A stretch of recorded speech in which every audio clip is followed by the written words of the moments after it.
नमस्कार मंडळी. आजची आपली रेसिपी आहे तिखट पुऱ्या.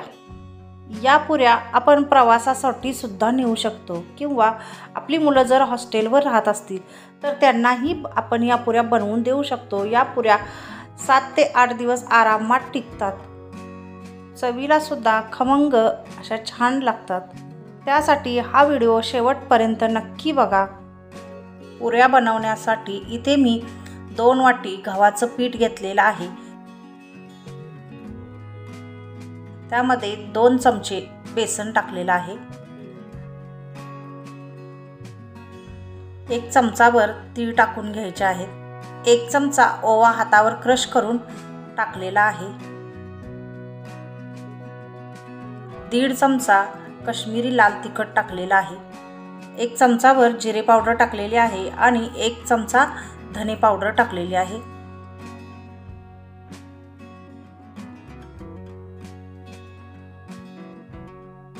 पाव चमचा हळद टाकायची आहे आणि चवीनुसार मीठ टाकायचं आहे.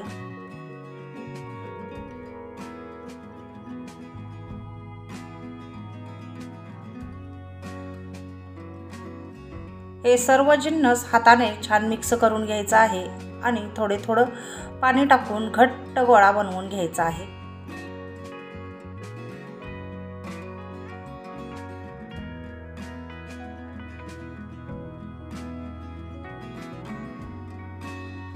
चपातीची कणिक मळतो त्याप्रमाणे मऊ गोळा करायचा नाही आहे.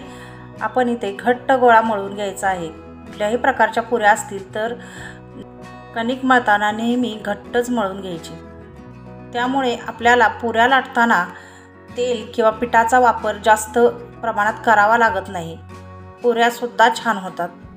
बघा इथे गोळा घट्ट मळून तयार आहे. थोडंसं 1 चमचाभर तेल टाकून घ्यायचं आणि कणिकेला हलक्या हाताने एकजीव करून घ्यायचं आणि एका भांड्यामध्ये अशी झाकून ठेवायची. अर्धा तास 1 तास असं. इथे मी अर्धा तास झाकून ठेवलेली आहे. अर्ध्या तासानंतर इथे मी पुऱ्या करायला घेणार आहे. बघा कणिक थोडीशी आपण हातानेच मळल्यासारखी करायची आणि छोटे छोटे गोळे बनवायचे.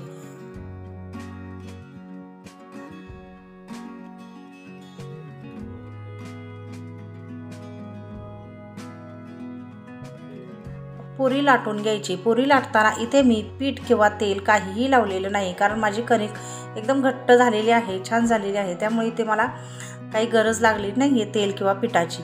तुम्हाला जर गरज लागली तर थोडंसं तेलाचा किंवा थोड्याशा पिठाचा वापर करू शकता. इथे मी त्याच दुसऱ्या पद्धतीने सुद्धा लाटून दाखवते. एक मोठा गोळा घेतला आणि चपातीप्रमाणे मोठी चपाती लाटून घेतलेली आहे.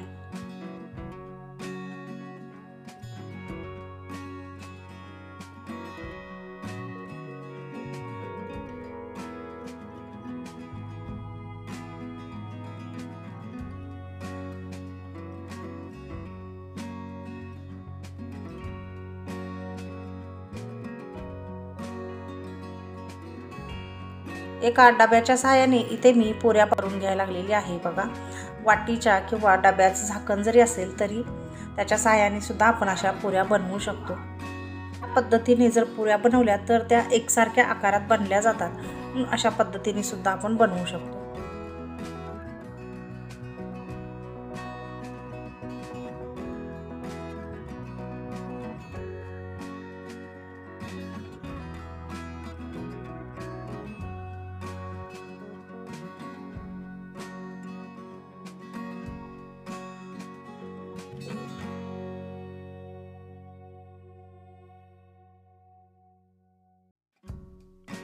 गॅसवरती कढई गरम करायला ठेवलेली आहे. त्यामध्ये तेलसुद्धा गरम करायला ठेवलेलं आहे. तेल छान गरम झालेलं आहे. आता आपण पुरी तळून बघूया.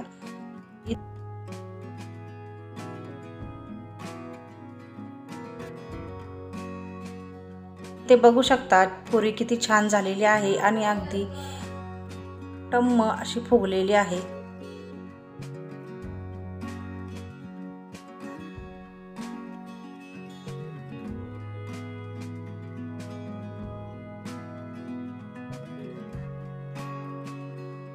याच पद्धतीने मी सगळ्या पुऱ्या करून घेतलेल्या आहेत। तर मैत्रिणींनो, आजची रेसिपी कशी वाटली कमेंट करून नक्की सांगा। चॅनलला अजून सबस्क्राईब केलं नसेल तर सबस्क्राईब करा आणि लाईक करा। व्हिडिओ शेवटपर्यंत पाहिल्याबद्दल धन्यवाद।